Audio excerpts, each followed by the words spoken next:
Hello and welcome everybody to LORIOT Webinar. I'm happy to welcome you all. I hope you are joining, and I'm happy to introduce this first LORIOT Webinar. We're talking about a very interesting topic today, and it's something that is quite, say, peculiar in the LORIOT universe, because we are talking about connectivity, talking about gateways today. And this is a story started 10 years ago when, if you follow us, you know that our company is 10 years old, a little bit older now already. And 10 years ago, when we launched our first LoRaWAN network server, we also introduced something that was at the time unique in the market. It was our custom binary, which introduced a lot of, let's say, improvements, because back then the dominant protocol was UDP in the gateway. So we, with our binaries, introduced TCP, better security, caching, so a great improvement. And but in 10 years have passed. We improved our binaries year after year, but 10 years have passed and new challenges appeared, and this is actually exactly what we are talking about today. We're talking about the new challenges, especially when you grow in scale your deployment. It's important to take into account a lot of operational let's say complexity that arises, and this is actually what we're talking about today. The webinar today, we have two speakers, but we will also have a Q&A session at the end. So I am here to say suggest you to ask your question even during the webinar, and then I will push them to our speakers today so they can answer. They are very, very great expert. So let's say introduce them. We have with us today Dániel. Szabó is head of the embedded development team. Is the brilliant mind behind the new binary. It's not called a binary anymore. It's not actually a binary anymore, but you will discover this through the webinar. And with this team, they develop and they work through a lot of new interesting features that increase our uniqueness in the market from this perspective.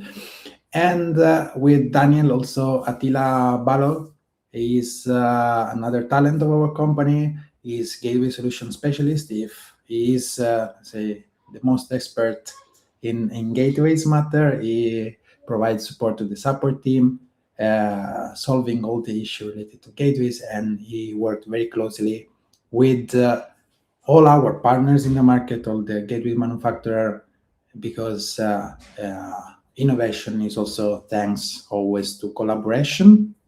So without any further ado, I call on stage with me Dániel, and I leave word to him. So enjoy the webinar and see you later. All right. Thank you very much, Dario, for a nice introduction. As it was said, my name is Dániel Szabó. I'm the head of embedded development here at LORIOT.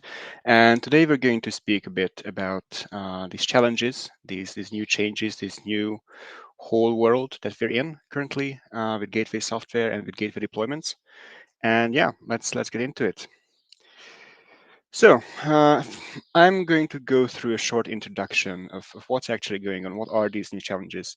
As Dario mentioned, LORIOT's been at the market for around a decade now, a bit more than a decade actually. And since then, many things have changed around LoRa and LoRaWAN. Of course, the whole technology matured a lot. It changed quite a lot. We went from small POC kind of deployments now to full scale deployments with huge pressure from the owner of the networks to actually make it work and make sure it's up a lot of time, 100% or close to 100%, because downtime costs business, it costs money. So now we've moved into the territory of these big numerous deployments with hundreds or even thousands of gateways spanning over many, many kilometers, tens or hundreds of kilometers in range. So we're going to see the challenges of this environment. So let's see. The first one I would like to mention is about KPI and monitoring systems. So as I'm sure many of you have experienced and many of you know, information is one of the biggest values that we currently have. A lot of times it's not the hardware, a lot of times it's not the output, it's not the software, it's the information and the data we have available about things. That allows us the information that we collect and monitor to make better decisions, and even more importantly, make decisions based on facts, make decisions based on measurements. And this is just simply not something that's possible without having proper KPI and having proper monitoring systems.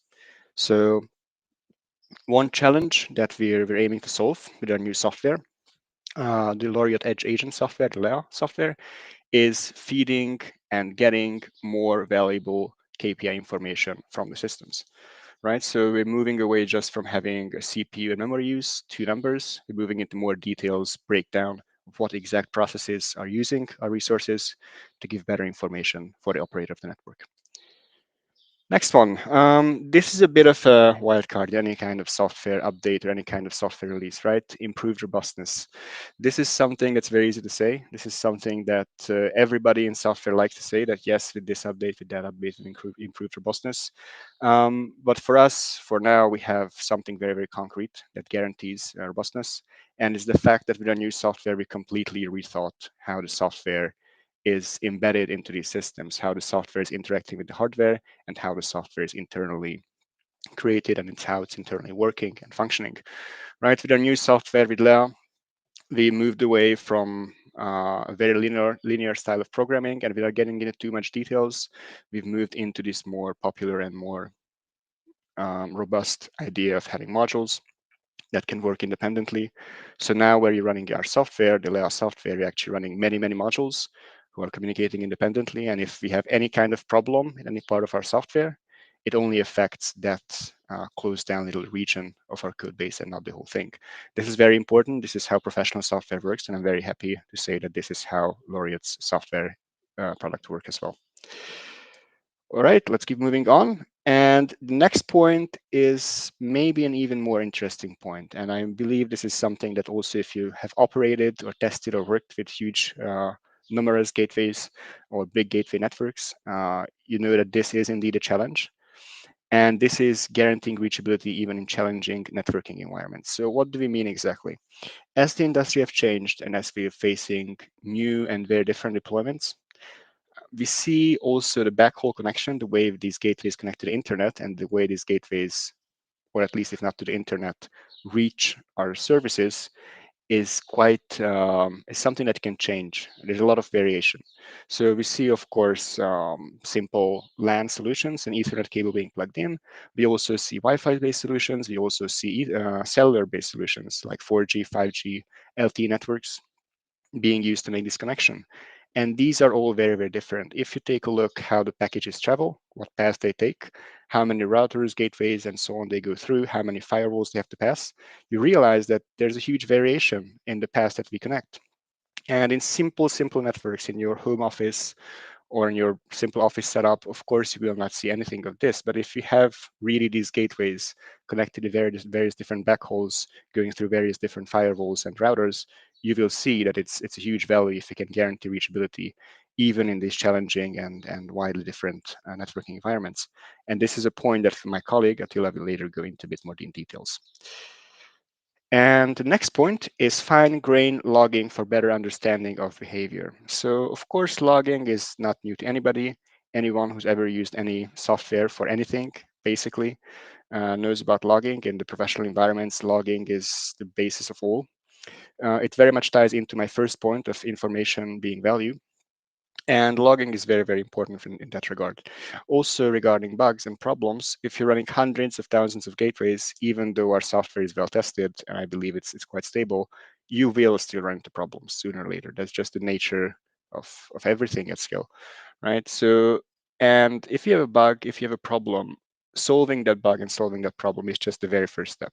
The second step, third step is understanding how it happened, why it happened, and how we can make sure it never happens again. And this is where logs are invaluable. More efficient data use for backhaul constrained deployments. This is another one of those points that we have a very good feature as a response to this challenge. And this is something my colleague will go into in details on his slides. But just a short introduction, I've already mentioned gateways being connected over 4G, 5G networks, right? And a lot of times we are using IoT SIM cards. Now, these SIM cards are very, very attractive for our customers because they cost a lot less, frankly, but they also come with a very, very heavy data use cap. We're talking about tens of megabytes sometimes. So it's very important that we are as efficient on our backhaul connection as possible.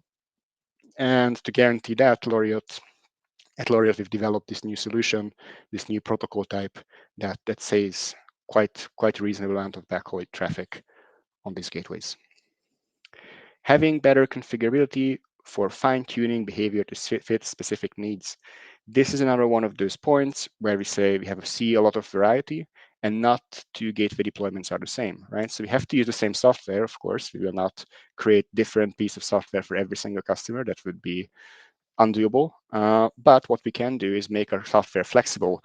And what we should do is make our software indeed flexible enough to fit all these deployments without having to recompile it, without having to create a different kind of software.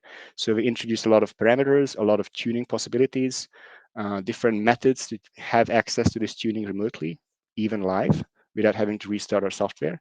So anyone can tune their gateway behavior, the software behavior, exactly to their needs. You want less check-ins because you're worried about data use? Sure, you got it. You want more because you want to monitor it more tightly?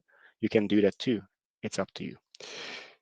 Software support, being able to track fast hardware release update cycles. This is important. This is very, very important because in the past we've seen that when we started this whole industry, there were a lot less gateway manufacturers and a lot less models. These days we see that new models and new different brands and lines and models are popping up left and right almost at a weekly basis. So it's very, very important that we keep our capability of keeping up with these new changes and new releases. And we're not just talking about new models, but new releases of previous models and hardware changes. So we've moved away from directly accessing the hardware of these gateways into this more software first kind of approach where we integrate with the gateway as a middleware. So that allows us to move more quickly with integrations. Providing unified user experience across multiple different gateways in hybrid deployments. This is another one of those important points. You might buy 100 gateways from one manufacturer and it might work well. We hope it works well. And then you realize that you need 100 more, but then you want to buy it from someone else, right? Because this other manufacturer has a better deal. This other manufacturer can offer IP67. This other one have better deal with another one of your partners. For any reason, you end up with a deployment with various different models, various different gateways, various different brands. And this is where management of these brands, even though the manufacturer offers some kind of management fleet software of their own, it's not unified. So you don't want to use the 4 different manufacturers, 4 different suites to manage your gateways, right? And this is where LORIOT steps in, and we offer this unified solution through the LORIOT NMS. And lastly, another very, very important point is not losing uplinks even with backhaul unavailable. Again, this ties very nicely back into the original idea that information and data is value, and we just simply cannot afford to lose data and lose this valuable information. So even if the backhaul connection is dropped, even if it's temporarily unavailable, the new LORIOT binary solution will keep caching. It will keep caching permanently, and it will keep saving your valuable uplinks, and then it will offload it later on into the NMS. And of course, we have much more challenges, much more interesting topics. Some of other things will be touched by my colleague, by Attila. But without further ado, let me give the word to him and let him explain a bit more in details what's going on and what's the solution to these problems. So Attila, if you're ready, please take the stage. Yep. Thanks a lot, Danny. So, all right. Hi, everyone. My name is Attila, and let me first paint you a picture, right, of to just quickly summarize what we've been talking about. So you're trying to decide what packet forwarder you want to use for your gateway, be that a small pilot or a massive project that involves hundreds of gateways. Independent of the project size, there is always a non-zero chance that the gateway will go offline with little to nothing to go off of troubleshooting-wise. So you want to make sure that you're using the right tool to ensure stable and reliable connection between the NMS and the gateway. So what do we have right now on the market, right? Like we have Semtech packet forwarder, we have Basic Station, right? We also have our LORIOT binary, and all of them comes with caveats, right? So let's say Semtech PF, lack of security, Basic Station, lack of caching, if that's something that's very important to you, and the LORIOT binary. Well, maybe in the past you reached out to our support team, and maybe it was me who said that, well, unfortunately, this new hardware revision is no longer supported by the LORIOT binary. So you have to go with the other two alternatives, right? So we wanted something, a packet forwarder solution that doesn't have any compromises, right? And so that is where the LORIOT Edge Agent comes into play. It's a unified vendor-agnostic packet forwarder solution built for the next decade of LoRaWAN. So, of course, as Dániel previously mentioned, we wanted to aim to solve a couple of key problems that we noticed in the market and from our user feedback.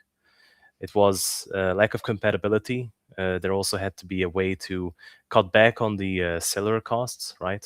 A stable connection, remote connection alternative, and a bit more user guidance on the manual installation, and of course, general stability fail-safes. So we didn't really want to reinvent the wheel, of course.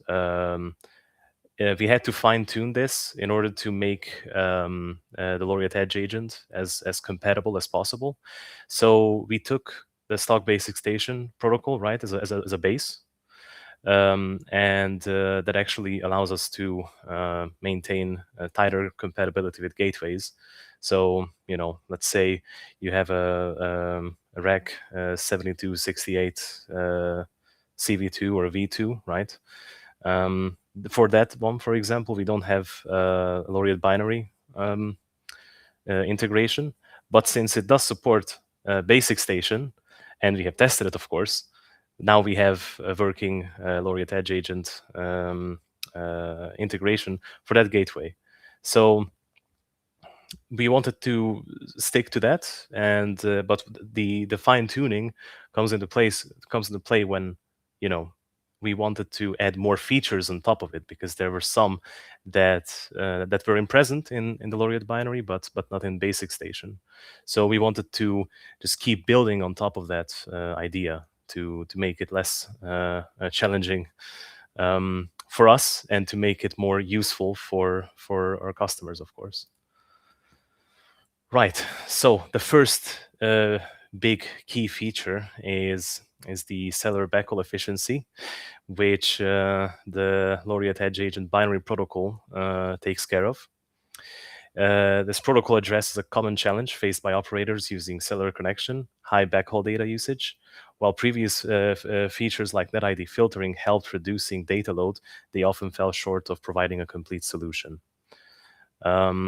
So what the LORIOT Edge Agent does, it automatically re-encodes Basic Station JSON messages into highly data efficient format, significantly reducing the backhaul without requiring any additional user action. So this is actually quite major, because you can potentially save up to 50% on the cellular costs. Of course, it has to be said that this is specifically for the traffic. We can't really, unfortunately, tackle, for example, other miscellaneous actions that the gateway performs, like pinging, right? This is specifically for traffic, but it's still a pretty major thing. If you have a gateway out in the wild, actually, performing how it should be, then you can see up to 50% saves. If you're testing somewhere in a lab, making a lot of actions besides traffic, of course, it's not going to be specifically 50%. So this is a real use case scenario where you can see this efficiency. So the other major point is the universal self-extracting installer. You might think that, hey, hang on, this sounds pretty familiar to the LORIOT binary, right? And it is the same concept. But of course, when you went into the registration page on any of our servers, you saw a long list of binaries and other packet forwarder alternatives on the registration page, right? And it was a lot. Like there were a lot of different options out there. There were a lot of it's a long list, right? So what we wanted to do is, of course, we wanted to keep the self-extracting feature. So everything is included. The installer script and binaries are packaged into one single executable that you have to put on your gateway, right? And this is the big one. So the automatic target selection, the correct and compatible binary is automatically chosen by the installer itself. We will see a quick work in action in a bit in the next slide, how that looks like. And of course, the interactive parameter selection. It's the, in case of missing arguments, installer will ask easily understandable questions from the user while also proposing a default option. So let's see how this, of course. And obviously, we didn't want to, once again, it is a topic, it's a motive that comes back. We didn't want to reinvent the wheel. So the installer is auto-generated by build systems and uses a widely available GNU Linux commands palette. So it's easily understandable. It's not, it's nothing new. It's pretty straightforward, let's say, right? So over here on the left, we can see that this is the LORIOT Edge Agent in action when you start the executable, right? It will start checking for a couple of things. And for example, over there, we can see that the gateway has been identified as a mile-side gateway. Now, the important thing here is, since we didn't want to make a lot of varieties on gateway models, we kind of split them up into gateway brands. Since again, it's a basic station that connects to it's a basic station that's doing the first phase, right? The first phase of building the connection. So we leave that part up to basic station to know, okay, well, I'm basic station. I'm the same basic station that runs on a mile-side UG67 or 65, right? So I know who I am, and we trust basic station in that regards. So yeah, the target identified as mile-side. And on the right picture here, we can see that just a bit from the installation process. So you can select from the currently available public servers. You can, if you're doing some, if you have your account on EU1, you can just type 1 and click enter. Or of course, if you have a private server where the LORIOT Edge Agent is enabled, you can just write 11 and then type in your custom address. So it's pretty straightforward. We wanted to make this a bit more, user friendly, and also, you can also, of course, affect how you want to actually deploy the LORIOT Edge Agent. And let's talk about a couple of other unique features. So one of them is permanent offline caching, and this is actually an improvement, which was previously an improvement 10 years ago, right? Caching.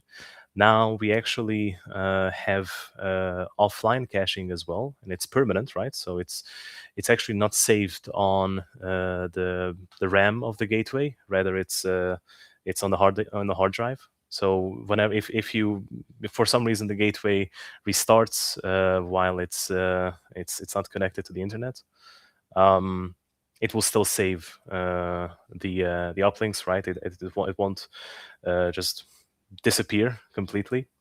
So this is again a nice improvement over something that was already previously an improvement.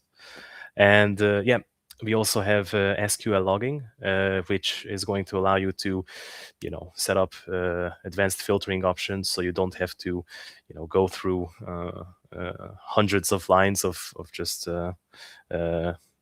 unimportant stuff to you if you're trying to troubleshoot the gateway's problem, if you're tackling it yourself. Think of it as, previously it was just a bunch of like notes in your office, and you're trying to find that one piece of information that is really relevant to the gateway's problem. And now actually it's a well curated book where you can just see the table of content and just go to that page specifically, and boom, there's the error that I've been looking for.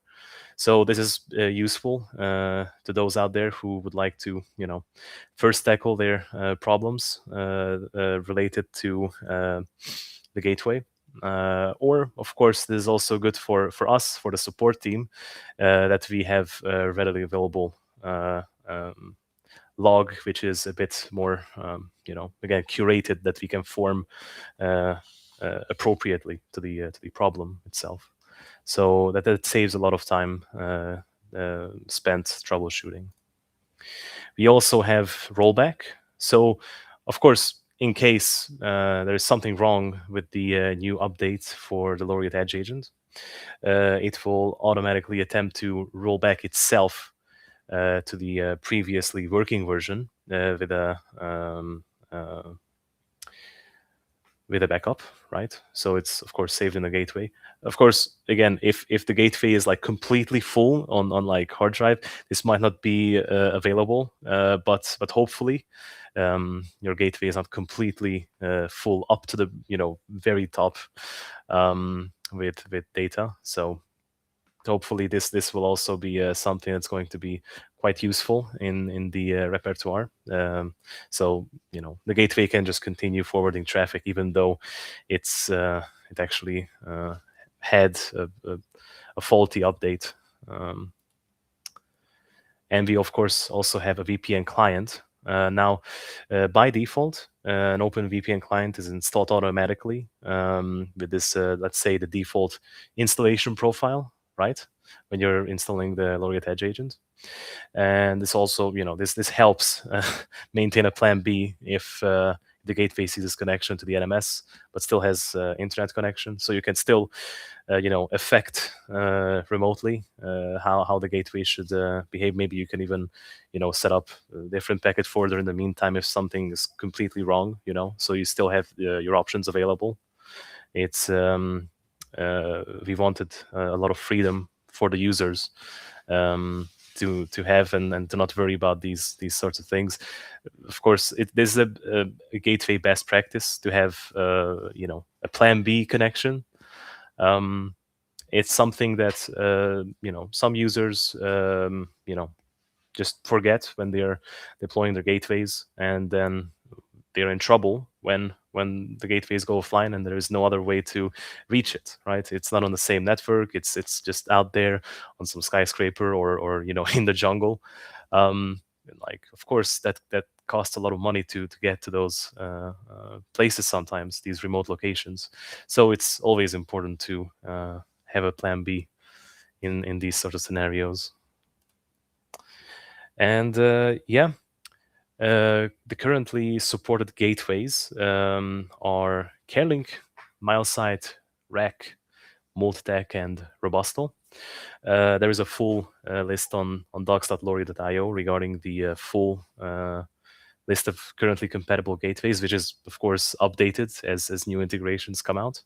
So if you have, let's say a CareLink iFemtocell, you can go on eu1.loriot.io and try it out today.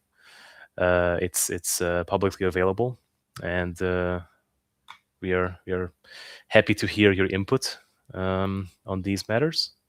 And also there are some resources here that I wanted to just quickly compile in one bundle. So we have a YouTube tutorial on how to set up a gateway, allow a gateway manually. You know, kind of a self promotion. It's my video. It's quite nice. It's I would say it's pretty straightforward. It's just only a couple of minutes. So if you're having any problems trying to register the gateway of your choosing, then maybe give it a watch. Also, we have tons and tons of documentation already available on docs.loriot.io about gateway provisioning, the VPN, and of course, the aforementioned supported gateway list. So yeah, I think that's about it from my side. Dario, if you would like, I would like to give you the word.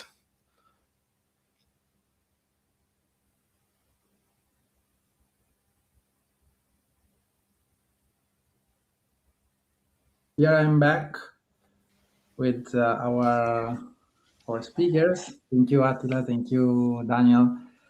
And well, this is time also to for your question. We actually have one.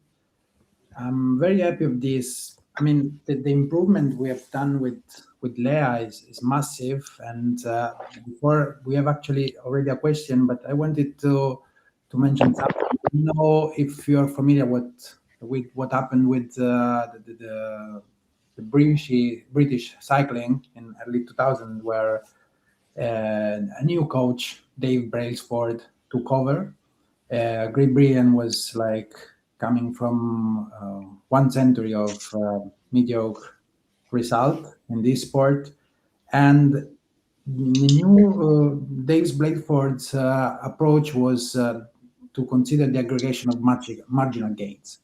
So he improved everything he could spot by 1%. Means from the seat of the bicycles to the suit of the riders, to the pillow, to they even taught them how to wash their hands to reduce risk of colds. So everything, and in 4 or 5 years, this team won everything. A lot of gold medals at the Olympics in Beijing and then in London, and they even won 5 Tour de France in a row from, I remember, 2013 to 2018 or something like that.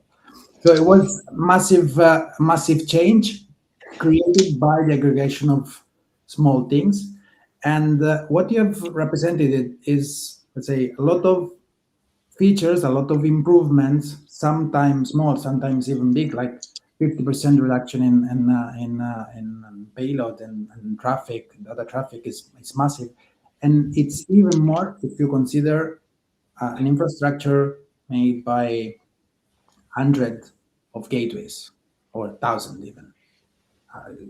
I mean, you can try now in our community server for free on your one gateway, but imagine if you have a deployment with many gateways, how much this layer, this agent, can improve and reduce the total cost of ownership, the operative cost of an infrastructure. So this is massive. So yeah, just this comment, because I think it shows very well our approach as a company to always improve small things as well as big things.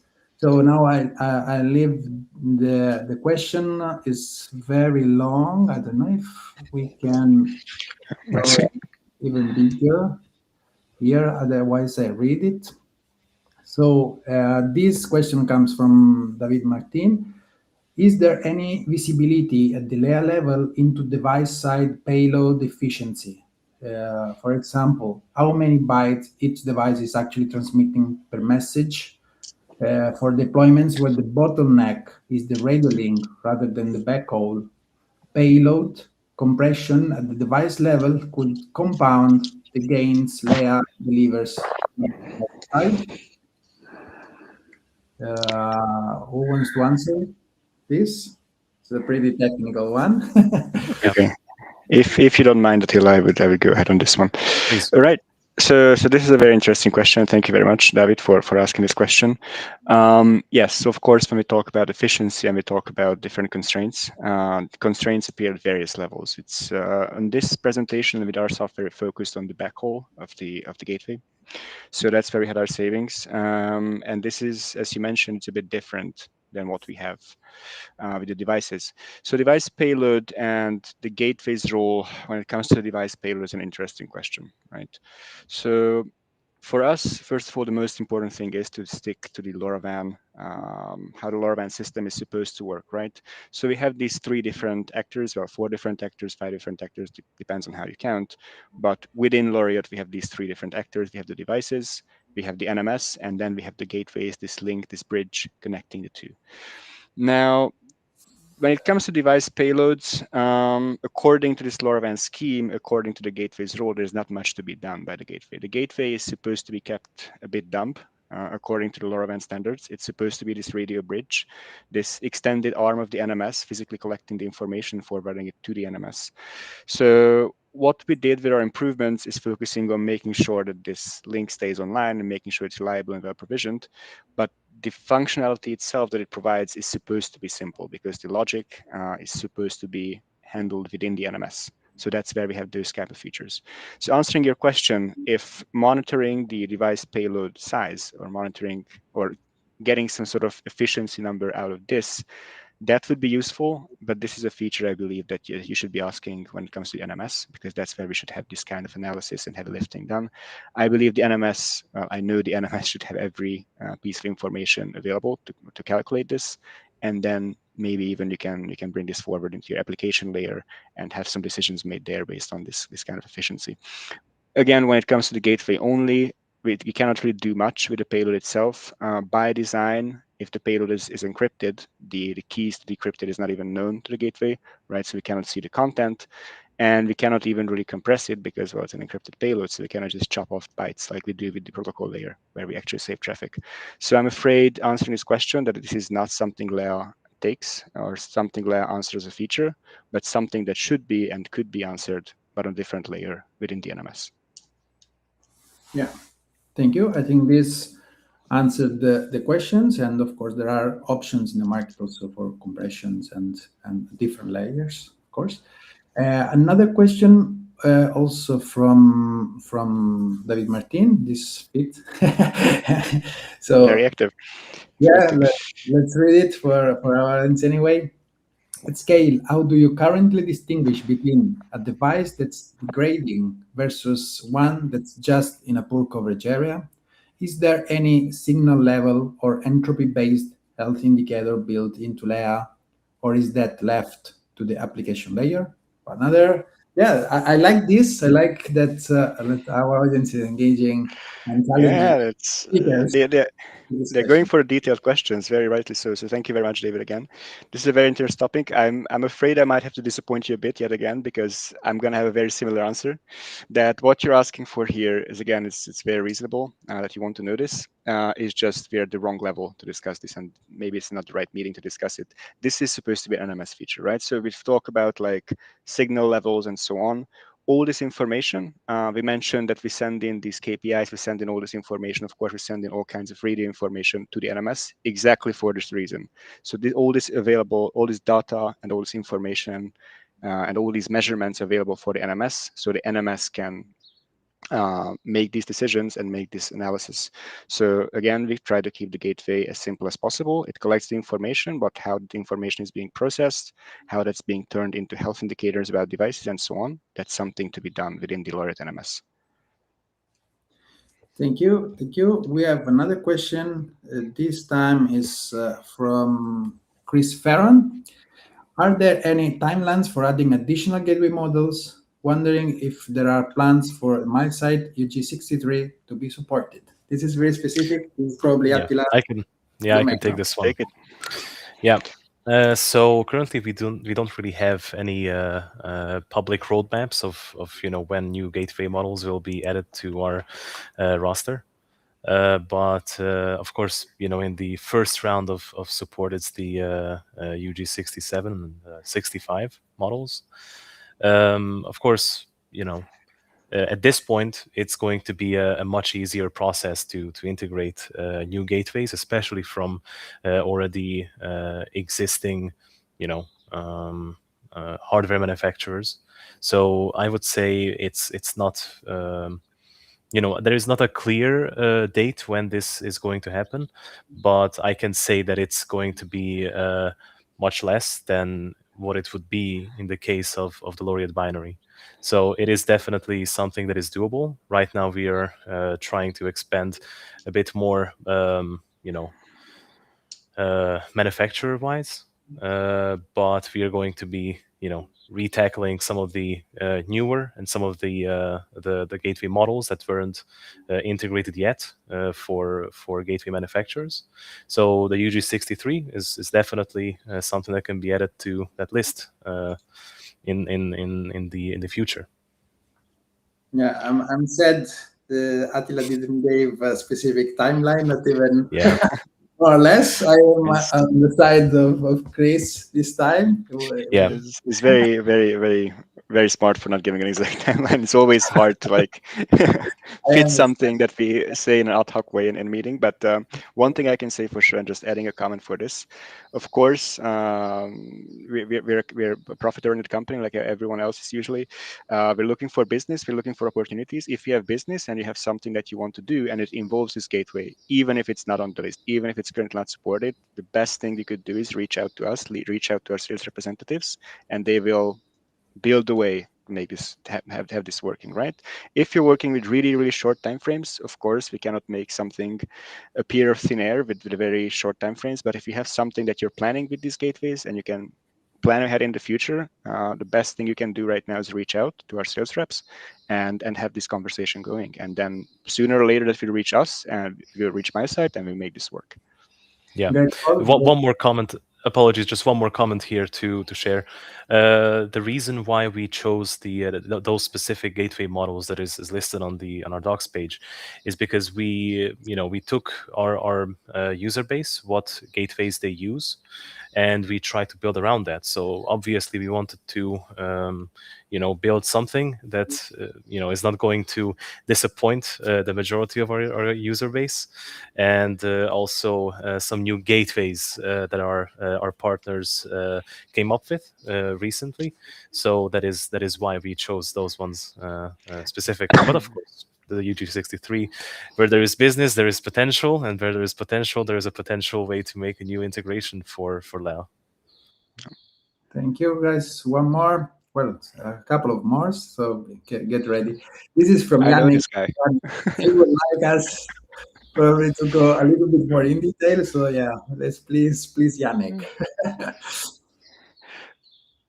Okay, could you elaborate how CUPS comes into play when using LAO? Attila, would you like to, or should I? Please go ahead. All right. So CUPS, it's quite a big topic. We're happy to talk about CUPS. This presentation didn't focus much on CUPS, mostly for time constraints, and because if we get into CUPS, well, we can be here for a long time. CUPS is a huge topic, but it's a very, very important one, and we're very, very proud now we have CUPS support, both on different levels of the LORIOT product stack. So very short introduction for those who may not be too familiar with the term. So CUPS is this let's say gateway management or provisioning protocol supported by the basic station that is currently maintained by Semtech. And this is a protocol that is built into every basic station software that is on its own gateways and that is coming from the open source code base, right? So this allows for provisioning of certificates.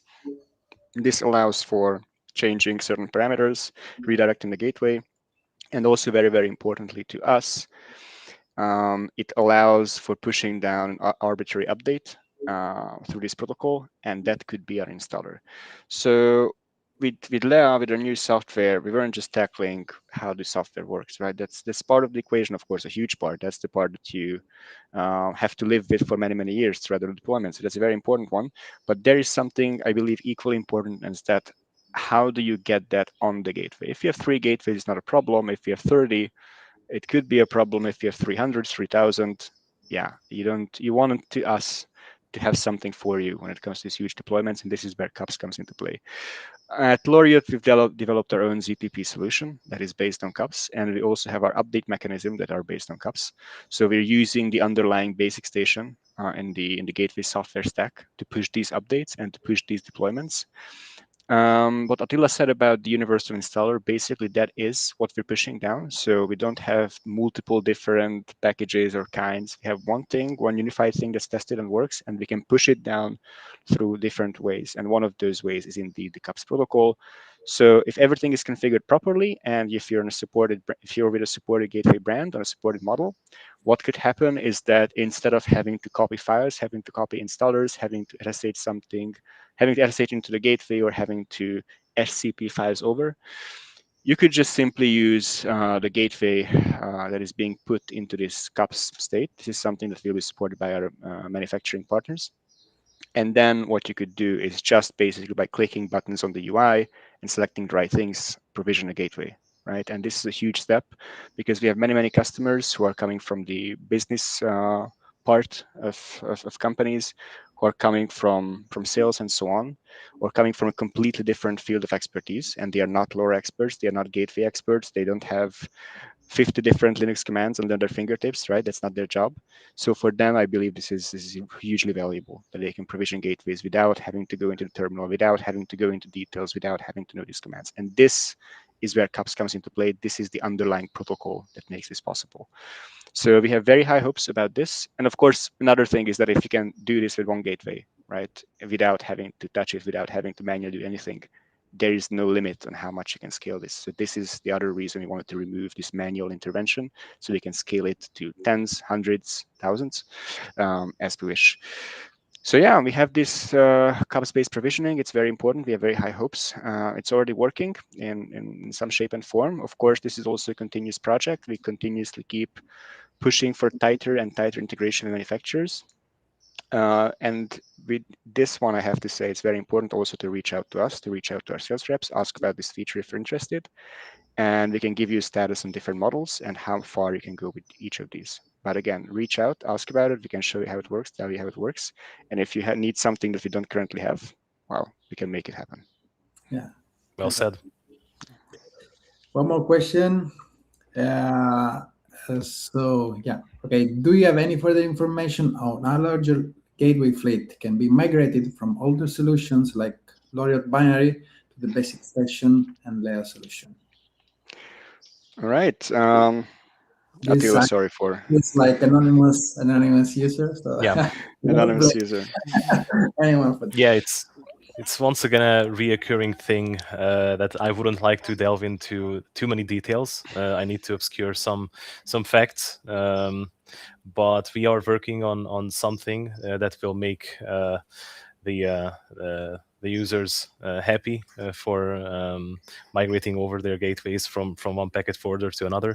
Of course, ZTP is one of those, but we are working also on some alternatives in one way or another. So we want to make sure that eventually everybody can move over to the LORIOT Edge Agent. Stay tuned, no? So yeah. Yeah, and yeah, just to add to what you said, Attila. Yeah, so you already mentioned that ZTP is one of them. Of course, if we have ZTP working on that model and that brand and that gateway, ZTP is basically a CUPS check-in, right, where we can push down arbitrary set of installers and certificates. So that's perfectly capable of re-provisioning a gateway. Now, you of course have to get into that state, and this is where the manufacturer comes into play, and this is where we have to say that be careful, ask questions, because we have to check with the manufacturer, right? So this is not independent of them in this sense. And then the CUPS setup protocol, although it's scalable and it doesn't require terminal access and so on, it has some special requirements, given that it's, if it's hands-free, security comes into mind immediately. That if it's hands-free and doesn't require my hand, then how do I authenticate? How do I do certain things? So if you're delving into this CUPS territory yet again, even for this or for fresh provisionings, make sure to reach out and ask some questions and need their documentation. But yeah, CUPS can be used. And as Attila said, we're also working on other solutions. We're working on multiple different paths so we can migrate everybody over when time comes. So yes, I believe this is something we'll have an offering for very, very soon. Thank you, guys. No more question as far as I can see, but feedback from the audience. So clear answers. Thank you. So Thank you, David David. was with the level. Let's see. Also, yeah. Also, Chris. Nice one. Thanks, Attila. Understand your reasoning of choosing those models today. Yeah. So, yeah, I think we made the point, and this is the beginning. Leah was launched 2 months ago, and I said it's a collaborative work. So also the providers, the manufacturers are involved, but we, and I think I can speak for all the team at all levels. We are very committed to bring this forward, to keep improving it, and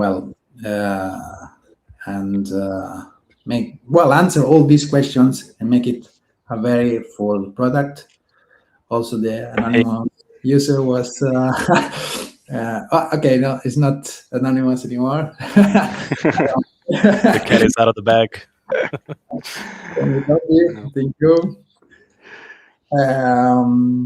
Yeah. So yeah, thank you, Adam. Thank you, Chris. Thank you, David. Thank you, everyone else listening. Thank you, Daniel and Attila. And of course, this webinar will be available on our YouTube channel as well. So yeah, remember to subscribe, click the bell and like, so our channel can grow. And thank you again to all the people involved, also in the back end. And also, I would like to thank all Daniel's team that worked really hard to deliver this this product feature. It's not something we say. This is also important to mention. This is something that is included if you choose LORIOT as your LoRaWAN server. So one reason more to pick our solution in the market. Thank you, everyone, again, and have a good one. Thank you, Thank you very everybody. much. Take care. Have a nice day.